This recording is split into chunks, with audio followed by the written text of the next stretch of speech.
Good afternoon, everyone. My name is Manoucheka Larrieux.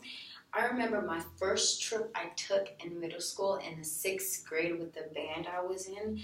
I could never forget it because that trip alone was amazing. And the reason why I couldn't forget it is because I remember this big white ball right in the center of this theme park. And then next to it, you can see little China, little France. It felt as if you were going on a mini vacation or even on a honeymoon. Do you know exactly what I'm talking about? Epcot. And if you don't know Epcot, I'm pretty sure you've heard of Magic Kingdom, Disney's Animal Kingdom, and Disney's Hollywood Studios. I'm pretty sure everyone knows what I'm talking about. So now that you know where I'm going with this, let me give you a little bit more information about how Disney today got started. Did you know that Walt Disney and his brothers started off only with a $500 loan? Do you know what that means? They did not even have the money. They had to loan it from. They had to get it from someone else to start their business.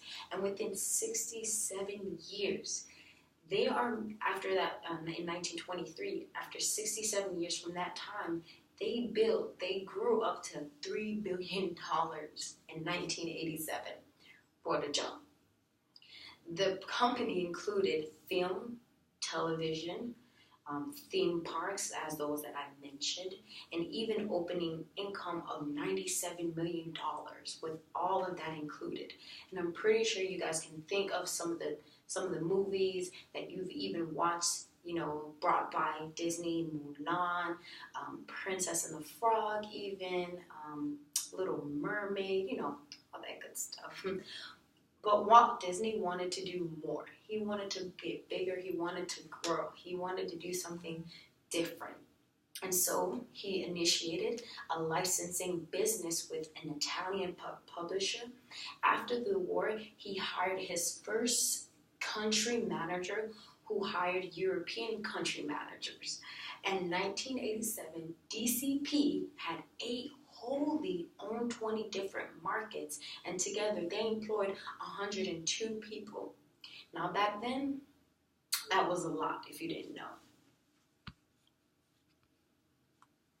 In 1990s, the European community was moving towards market harmonization and prospect for corporations across countries blossoming.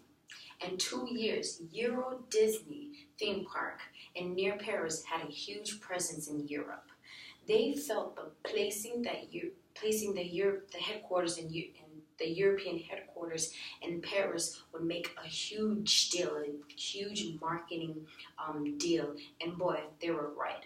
And all of this, they needed to find a European vice president, right? So what they did, they went on a search. Dennis and Boyd, who spent 3 weeks meeting with each country managers to understand the business better, to understand what is Disney all about. Also, to the end, there were only about 6 finalist candidates, for this position. Dennis Hightower got the job.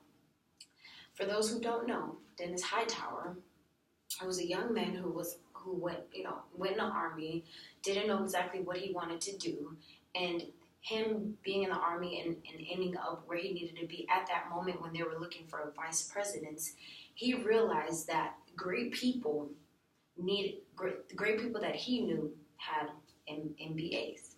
And so what he did, he admitted to Harvard. You heard me, Harvard Business School.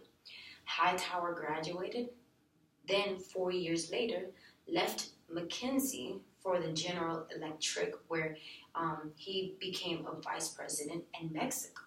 Hightower wasn't only, assisting, Walt in Europe, but he was just all over the place with him as well. In 1992, Hightower was producing organizing Disney's companies all over the world. Pure business in Europe and the Middle East. Once in the decision they made was made to make their building in Paris, the search had begun to find Russell Reynolds to recruit. So they wanted to find someone to recruit candidates for the vice president. And as I said before, Mr. Hightower got it. Now that Hightower was in position of business and engaged in primarily in the licensing and merchandise, books, magazines, children's music, over Disney European became pretty much, it just grew. United Kingdom, Germany, what is it? Nordic countries, there you go. And Italian operations in Italy as well. And I want to go back to what Hightower was saying. When he said that the people that he saw that was successful, that had MBAs, that right there sparked him to understand that in life, you need a degree to go far. And that's exactly what he did. Hightower made a great impact in Disney within the early 1990s. Of course, a couple of you guys weren't even born then. But he made huge decisions on making different merchandise, television, and how they should go about in building the business. And that's exactly what he did. I'm going to speak to you guys about some of the numbers. And another thing, what he said was that with the numbers, now must I say, with numbers, he was saying that it is not, money doesn't grow. This is a reminder that the Library and Academic Success Center will close in 5 minutes. Sorry. He was saying that money doesn't grow the business. He said people does. And I believe that helped him to recruit other vice presidents amongst the world. Also, to end, there were, as I was saying, there were 6 finalists, and of course, Dennis Hightower became the winner. But in that process, as he was finding other vice presidents for Disney's around the world, the business began to grow. Once the decision was made, he got the job. Countries in Italy, like I said before, Italian operations, and in July 1988, Hightower began moving beyond pure licensing into publishing. That's right. He didn't want just licensing, but he also went into publishing.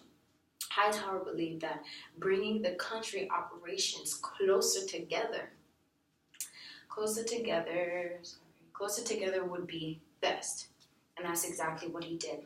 And in the PowerPoints, you can see the numbers as he brought them together. The numbers, all they did was kept on going up. Hightower he wanted the term to focus in revenue. He says numbers, there you go, does not get things done, people do. And I must say, I do agree. It's not just the numbers, but it's actually the people who are making the numbers will grow. Hightower believed that bringing the country operations together would make a big difference. And boy, he was right. Disney number continues to flourish and continues to grow and to continue to succeed. This term work, and Hightower had to say about this term of motivated. It motivated him, and talented. He was surrounded by talented people, and in him hiring these vice presidents, all he was encouraged by them. The numbers now, I must say, I agree with what Hightower did, because Disney honestly could not be where they are right now if it wasn't for him.